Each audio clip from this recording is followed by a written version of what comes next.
Hey kids, me and Grandpa have decided that we wanted to read some stories to you guys. Since we can't spend a lot of time with anybody, we wanted to do something so that you could celebrate time with us even when we're away.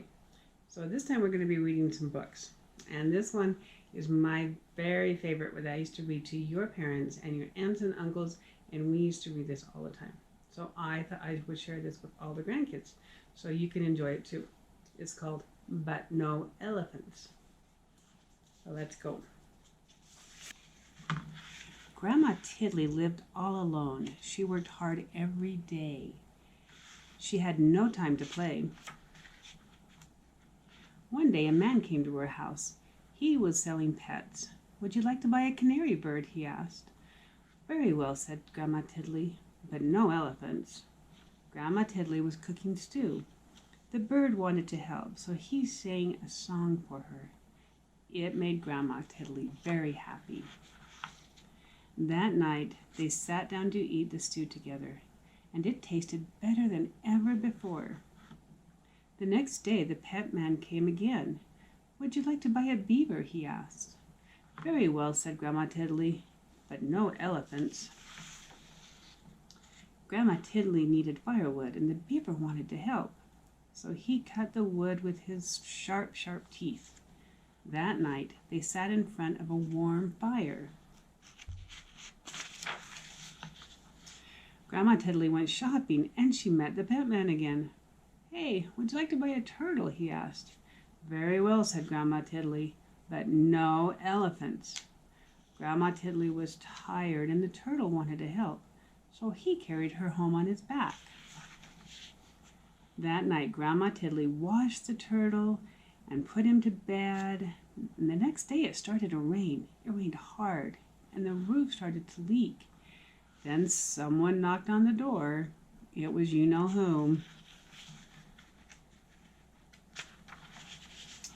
"Would you like to buy a woodpecker?" said the pet man.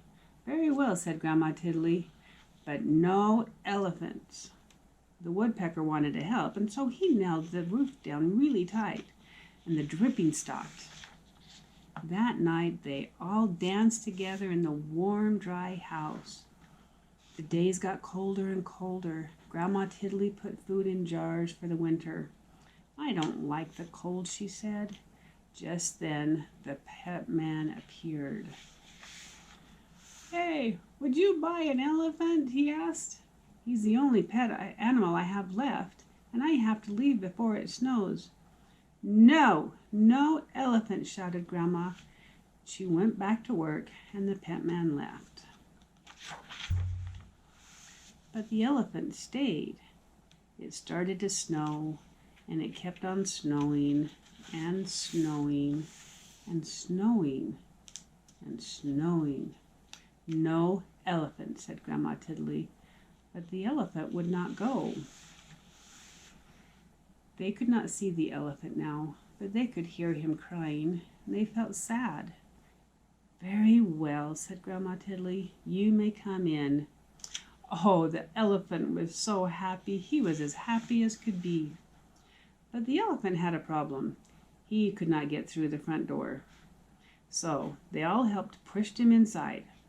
"Oh dear," said Grandma Tiddly, "I do hope this floor is strong enough. This is a very old house."